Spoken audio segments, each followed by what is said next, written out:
This bow's 400 bucks, this bow's 4,000 bucks. Is there a difference? Let's find out.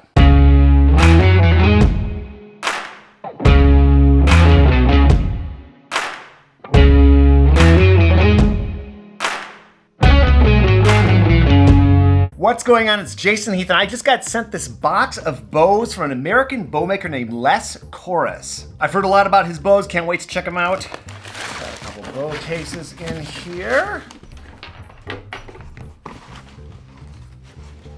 Save that for later. William is very interested in the bow box, right boy? We have a German bow right here and two French bows. Wow, look at this detailing. Okay, beautiful. His current bow price is $4,000. That's subject to change in the future. And that is a great price for a professional level bow. If you're starting out on the bass, new to the bass, might seem like a lot. That is actually less than the camera I'm talking to you on here. So this is a Pernambuco bow. That's the traditional bow making material, but that is increasingly hard to get, and there are a lot of other great alternatives. This French and German bow are made of Jatoba. That's an alternative hardwood that Les has been experimenting with, and I did another alternative hardwood bow video with Patrick Staples up in Canada. I will link to that. We'll try all these out, do some A/B testing. I'll get some spectral analysis on these, and we'll also compare them to the bow you've heard a lot on this channel. This is my Baron Doling. It's about $3,500 these days, I think. And then a starter bow that I really like, the Finale bow, only a few $100s. So let's dig in.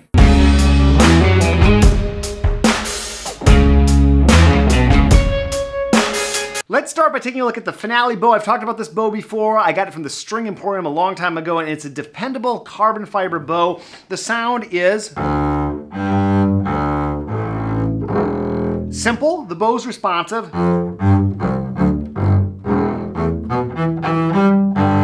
And this is what I'd think of as sort of like a step-up carbon fiber bow. You can get like a real basic carbon fiber bow or it's carbon fiber, you know, who knows exactly what the construction of those are, for even like under 100 bucks. But this is a few $100. This will get you going. And the bow you've heard a lot on this channel is my Baron Doling. I've had this for years. It's a good French bow, and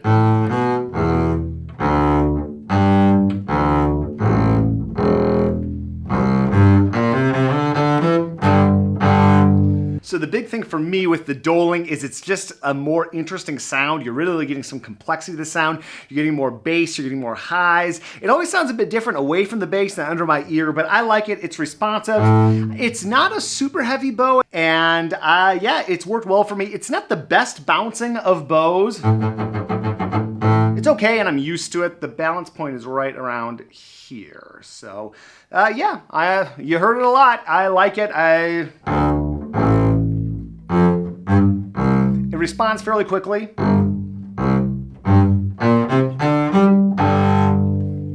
Yeah, decent bow. Now we're getting into Les's bows. This is the Jatoba wood bow, this alternative hardwood, and really nice feel. How does it compare lengthwise to my Doling? It is slightly shorter, but actually feels like the balance point is a bit further out, which is different, but not necessarily better or worse. Ooh, really sits well in the hand. Very comfortable bow, and I really like the shape of the frog. There's something about like hand feel with frogs for both French or German, but French is my bag, so I know a little more about that. And this bow just really sort of sits comfortably.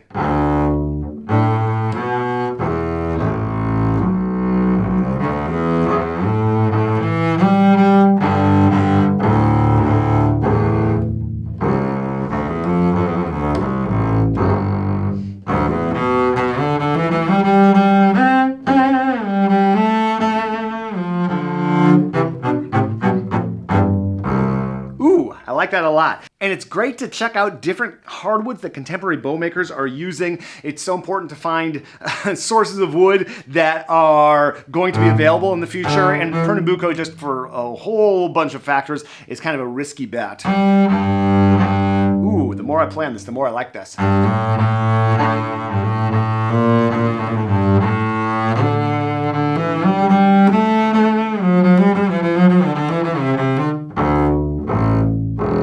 Yeah, so I really like the bass.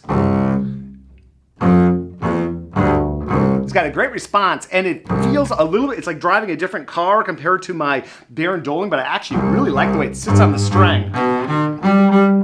Okay, cool. Let's try out the Pernambuco. So this is similar weight. I wonder if they're the same general shape.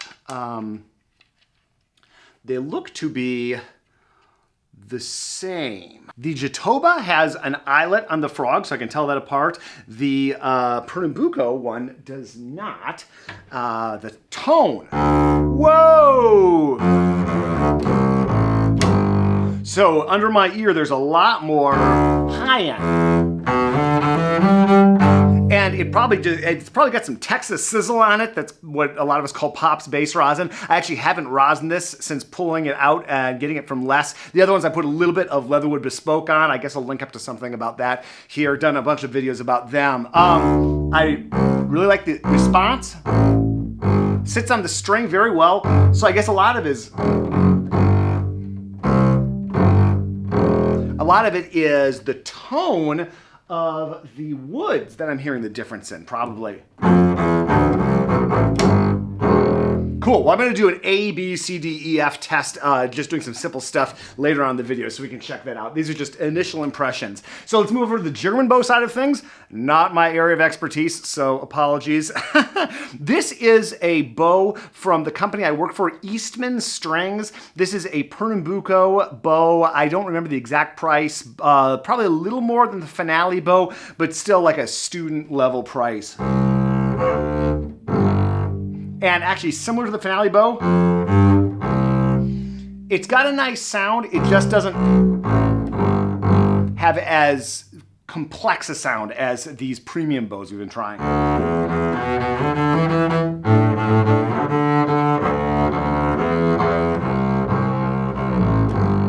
Yeah, I'll have to get a German bow player to get some more sophisticated impressions on that. So that's the Eastman, and this is Les's bow, and I already like the frog a lot on Les's. It feels really nice. It's a bit differently shaped, and it's a bit taller than the Eastman, which is comfortable in my hand in a really interesting way. Ooh, I like that. Oh!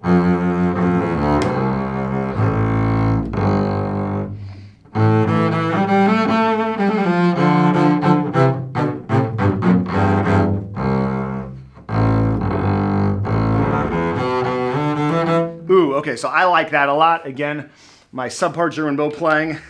Even with that, it lets me know that this is a quality bow. I can tell that. And Les's is differently shaped. It is a bit longer, and it goes a bit further out with the screw, which is interesting, but very comfortable. The Eastman feels a little squat in comparison. And yeah, wow, it just really, it's gonna be different for everybody. Everybody's hand is shaped a little differently, of course, but I like how that feels. I'm subbing with the San Francisco Symphony this week, so I'm going to bring some of these bows for Les and get some impressions from the players.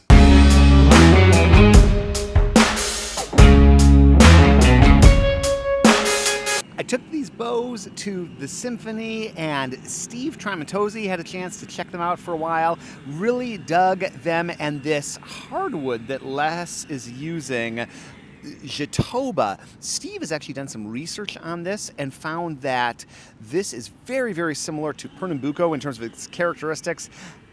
Also had Dan Smith try out the German bow for a while, and he had some great feedback as well. So these are very, very cool bows, very responsive, and I like the balance on them a whole lot. Really been having a good time checking them out. Let's cycle through these bows with a few simple things just to give you an idea of the tone, color, and quality.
that's a look at these cool bows from Korus. I love them. They're all a little bit different, but they all have fascinating characteristics. If you want to learn more, check out his info in the description below. Thanks, and check out this next video if you want to learn more about bows.